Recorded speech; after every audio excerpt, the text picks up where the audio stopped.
Olá, bom dia, boa tarde, boa noite a todos. Olá, professora Vivian. Este trabalho será apresentado por mim, Isabela Coelho, pela Heloísa, pela Gabriela e pelo Guilherme. Nós abordaremos a obra Os da Minha Rua, do autor Ondiak.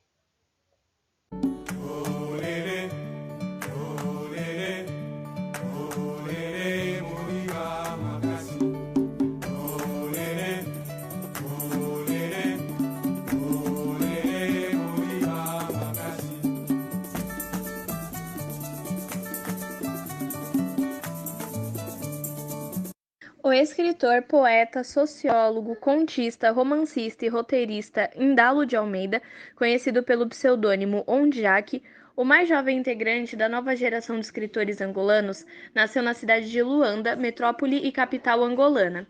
Angola foi marcada por uma longa guerra de libertação e conquistou sua independência em 1975, e Indalo nasceu em 1977, ou seja, o país e o autor possuem a mesma idade. O poeta traz fragmentos em sua obra numa visão de criança sobre esse contexto histórico, econômico e político em Angola, sendo a obra sempre contada pelo próprio autor sobre acontecimentos de sua infância numa visão de criança. A primeira edição do livro Os da Minha Rua, de Ondiak, foi publicado no ano de 2007 pela editora Língua Geral e faz parte de uma coletânea chamada Ponta de Lança. O autor já era conhecido e possuía algumas obras já publicadas antes dessa obra, como Aprendizagens com o Chão, de 2002, livro de poemas, também os romances Bom Dia Camaradas, de 2003, e Quantas Madrugadas Tem a Noite, de 2004, e contos como Esse Amanhã é um Medo, de 2005, entre outros títulos. A obra Os da Minha Rua é uma coletânea que reúne 22 contos que podem ser lidos de forma independente, onde o autor retrata com minúcias suas alegrias vividas na infância, como família, amigos e professores, e através dos detalhes podemos construir um fundo político e social. A história se passa em Luanda, apesar dos diferentes cenários que o autor traz durante os 22 contos. Todos estes cenários eles estão inseridos em Luanda, que é a sua cidade, né, que é a capital de Angola.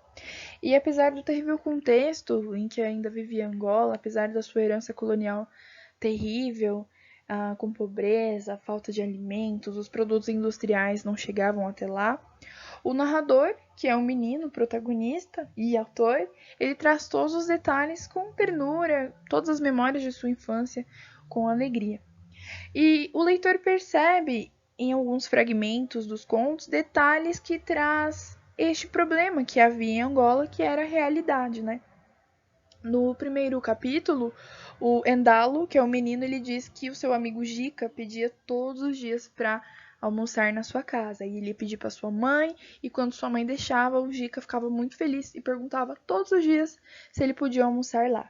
Então, neste fragmento tão terno, né, descrevido assim, com tanta ternura, como se não houvesse nenhum problema, o leitor percebe que havia este problema em Angola, falta de alimento e a extrema pobreza.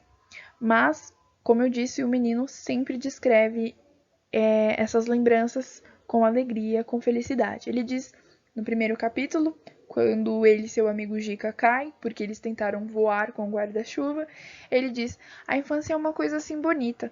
Caímos juntos na relva, magoamos-nos um bocadinho, mas, sobretudo, rimos. Então, aqui é um trecho que nos mostra o tanto que ele era feliz, o tanto que ele lembra de tudo com tanta ternura. Então, essa visão triste que, né, era fato em Angola, era realidade, não passava pela cabeça das crianças na época.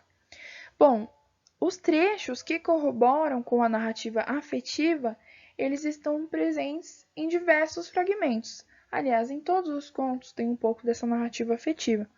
O narrador ele utiliza uma linguagem infantil, simples, leve, ingênua, aconchegante, carregada de oralidade, não tem muitas análises, reflexões, profundidade, dando as devidas atribuições e caracterizações de todos os espaços, coisas e os personagens que passaram pela sua infância, sempre de forma bem carinhosa, lúdica, engraçada, carregada de imaginação e ternura. Um dos trechos que mostram, que traz um pouco dessa narrativa afetiva, é quando ele diz: Eu acho que nunca cheguei a dizer a ninguém, talvez só mesmo a Romina, mas na minha cabeça eu sempre escondi este pensamento. As despedidas têm cheiro, e não é cheiro bom tipo chá de cachimbo, ou as plantas a darem ares de uma primeira respiração na frescura da manhã, entre silêncios e cacimbos molhados. Não, despedida tem cheiro de amizade cinzenta. Nem sei bem o que é isso, e nem quero saber. Não gosto mesmo de despedidas. Então este trecho ele traz um pouco da narrativa afetiva, né? Um pouco dos sentimentos do menino. O narrador de todos os contos da obra inteira é o próprio autor Ondiaki, que também é o protagonista, o narrador menino, e em todos os contos há uma certa inserção de uma narrativa intimista.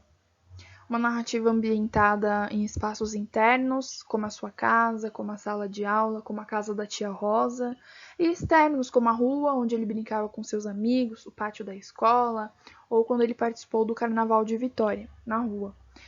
A matéria-prima de todos os seus contos são as suas memórias e as suas impressões, afeição sobre todos os lugares, animais, ambientes, coisas e pessoas que passaram pela sua infância. Em relação ao espaço, a todo momento o espaço se dá na cidade de Luanda num contexto social. Porém, em cada conto, o narrador apresenta um lugar diferente ao leitor. No primeiro capítulo, que se chama O Voo do Jica, o narrador traz o espaço interno de sua casa, onde seu amigo Jica queria almoçar todos os dias. Então ele diz neste fragmento: O almoço na minha casa era perto do meio-dia, às vezes quase 1 hora. Ao meio-dia e 15, o Jica tocava a campainha. Ou então, no capítulo 13, ele traz o cenário da escola. Ele diz: Quando a Petra entrou na sala, já deviam ser umas 3 horas da tarde. Lembro-me disso porque sabíamos mais ou menos as horas, pelo modo como as sombras invadiam as salas de aula. Além de um lugar muito especial para ele, que era a casa da tia Rosa, que em certo momento no conto ele diz que eles já não estavam mais ali. Então, é uma cena muito triste para ele. Ele diz: Tive que sair. Não me apetecia sair dali, de uma das casas da minha infância, de tantas brincadeiras. Mas não me apetecia estar ali sem a tia Rosa e sem o tio Chico. Olhei o pequeno lago quase na saída e também não vi os cágados. Nem vozes, nem barulho de vizinhança, nada. E em relação ao tempo, temos um tempo passado, um tempo psicológico contado através das memórias do narrador, e permeia a época de 1980. Então, este momento, 1980 em Angola, é uma época que encontramos um país pós-dependência. Num contexto histórico, a Angola só conquistou sua independência em 1975, após uma longa guerra de libertação, mas caiu em uma intensa e violentíssima guerra civil. E as maiores influências desse país nessa época eram os soviéticos, os cubanos e os brasileiros, tanto que os professores do Andalo, eles eram cubanos. Bom, a Angola, ela estava em plena guerra civil, só que isso chega de forma bem sutil às crianças que ainda não tinham a boca preparada para sabores mais picantes, como diz o próprio narrador. Essa realidade não cabia no universo delas, mas essa realidade afetava diretamente a rotina das crianças, por vezes com a falta de alimentos, dificuldades de se obter produtos industriais novos, oscilações na economia.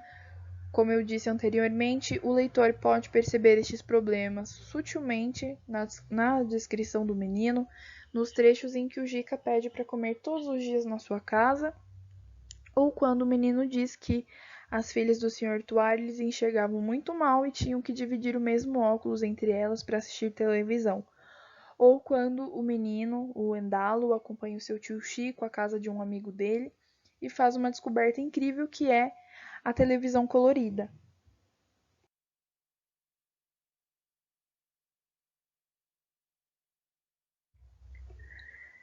Após essa descoberta, que ele nunca havia visto uma televisão colorida, só televisão preto e branca, Ele diz neste trecho: a imagem apareceu bem nítida e cheia de cores. Era lindo e eu nunca tinha reparado que um apresentador de televisão podia vestir uma roupa com tantas cores. Lembro-me ainda hoje. Estava a dar o noticiário em língua nacional Choco. Ninguém entendia nada. Baixaram o som. A tia Rosa disse-me: feche a boca, vai entrar mosca. E todos riram. Outra vez. Não me importei. Então, aqui fica claro para o leitor a presença de um tempo histórico limitado quanto à oferta de produtos industrializados, fruto das marcas de uma economia planejada e controlada pelo Estado. Embora o narrador ele não descreve nenhuma história de uma guerra que durou até os anos de 1990, as referências estão implícitas ou explícitas, né, num contexto que tornou um fato, né, um fato inserido no cotidiano de todos em Angola.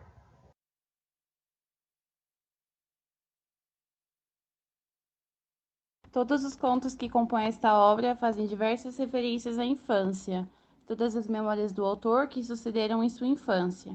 A ingenuidade, a ternura, a imaginação fértil, o lúdico, viver sem saber do tempo, nem ligar para o calendário e principalmente a simplicidade da infância de se divertir com o pouco, de criar um outro universo com coisas tão simples. O grupo pensou no quanto isso é importante e no quanto isso é especial na vida de cada pessoa. Então escolhemos recriar esta obra nas obras de Ricardo Ferrari e Ivan Cruz.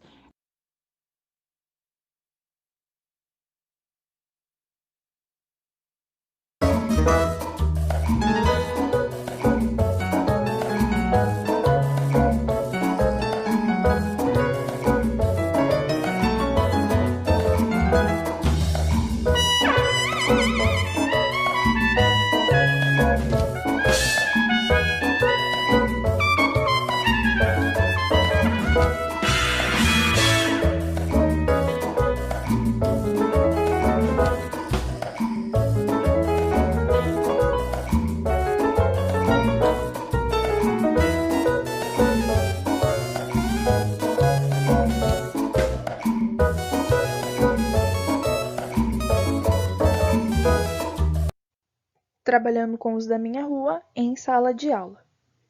Bom, por ser uma coletânea de contos breves, com uma linguagem simples, sutil, de fácil entendimento, seria bastante interessante trabalhar esta obra em sala de aula, sim.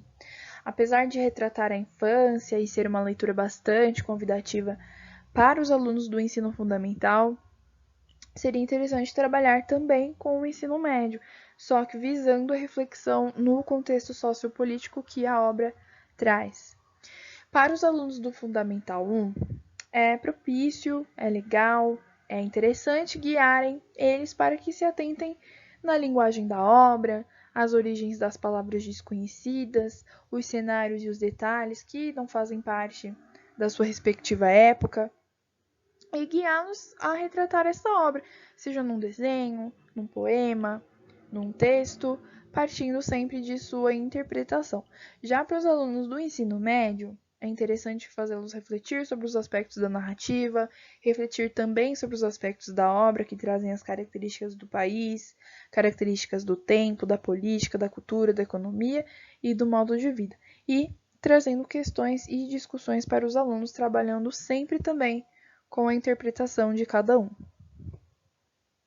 Senti que despedir-me da minha casa era despedir-me dos meus pais, das minhas irmãs, da avó, e era despedir-me de todos os outros, da minha rua.